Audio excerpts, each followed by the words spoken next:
मेरे पति के देहांत के बाद मैं अपने एकलौते बेटे के यहाँ रहती थी। मेरी बहू का एक अलग ही रूप मुझे देखने को मिला, साथ ही बेटे का भी। हम दोनों के मन में क्या है, उन दोनों के मन में क्या है, मैं अच्छे से जानती हूँ।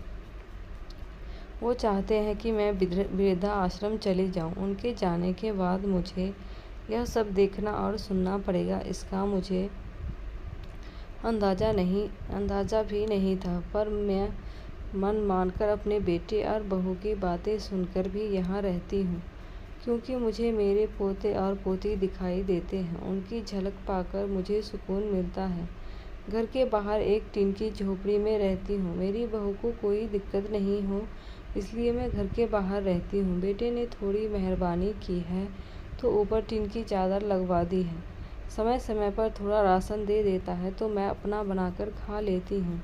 मैंने अपने बेटे को कह दिया है कि मेरी वजह से उन दोनों को कोई प्रॉब्लम नहीं होगी। बस मुझे यही रहने दे, इसी घर में मुझे मर जाने दे। मैं बस यही चाहती हूँ। मैं अपने आप को खुशकिस्मत समझती हूँ कि मेरे बेटे और बहू कम से कम मेरे लिए इतना तो कर रहे हैं। मेरा बेटा सुबह 9 बजे नौकरी जाता है और बच्चे भी उसी के समय स्कूल जाते हैं। फिर शाम को 6 बजे मेरा बेटा वापस आता है। बच्चे 3 बजे आते हैं। उन्हें आते जाते निकलते देख मुझे बड़ा सुकून मिलता है। मेरे पति के दोस्त जब कई दिनों बाद आए, मेरे पति के दोस्त थे, उनकी पत्नी का भी स्वर्गवास हो गया है। उस समय पर वो हमारे घर पर आया करते थे। उनसे हमारे अच्छे रिश्ते थे। उनका घर हमारे घर से थोड़ी दूरी पर था।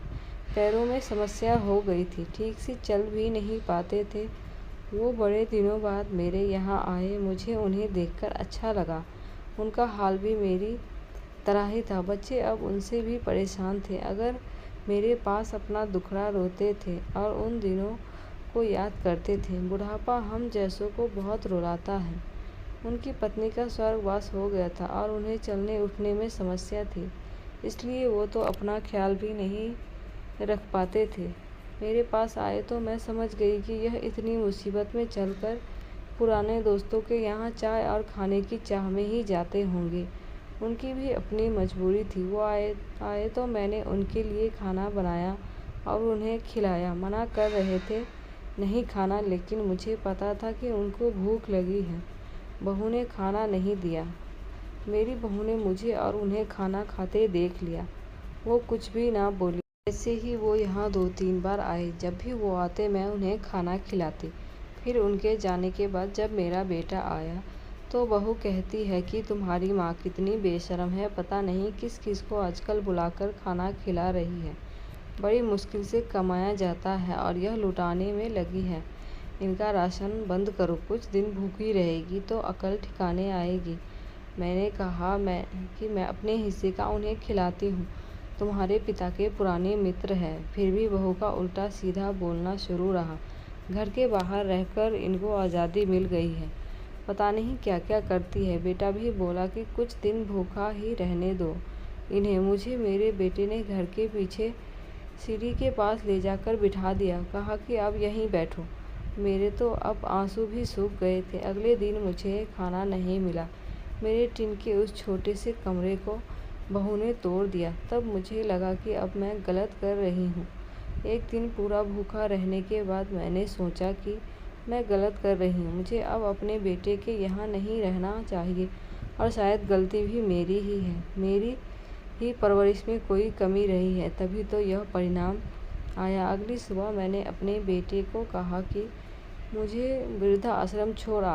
अब मैं तुम दोनों को ज़्यादा परेशान नहीं करना चाहती। बहू ने कहा कि एक दिन भूखी रही तो अकल ठिकाने आ गई ना। बेटे के चेहरे पर भी अजीब सी खुशी थी। जल्दी से तैयार हो गया मुझे छोड़ने के लिए। बहू कह रही थी कि आज की छुट्टी ले लो, यही आसपास मत छोड़ आना, कहीं 3 दिन में वापस आ जाए।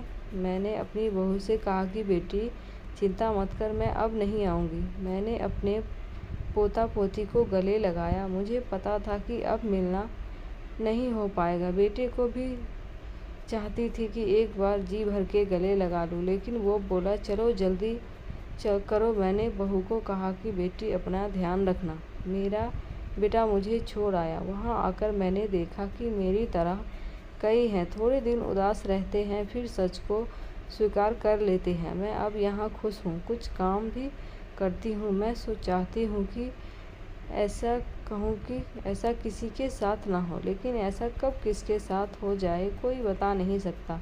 लेकिन माँ बाप को ऐसे समय के लिए भी तैयार रहना चाहिए। बस बच्चों को पाल पालकर बड़ा कर दो, उनसे कुछ उम्मीद मत रखो।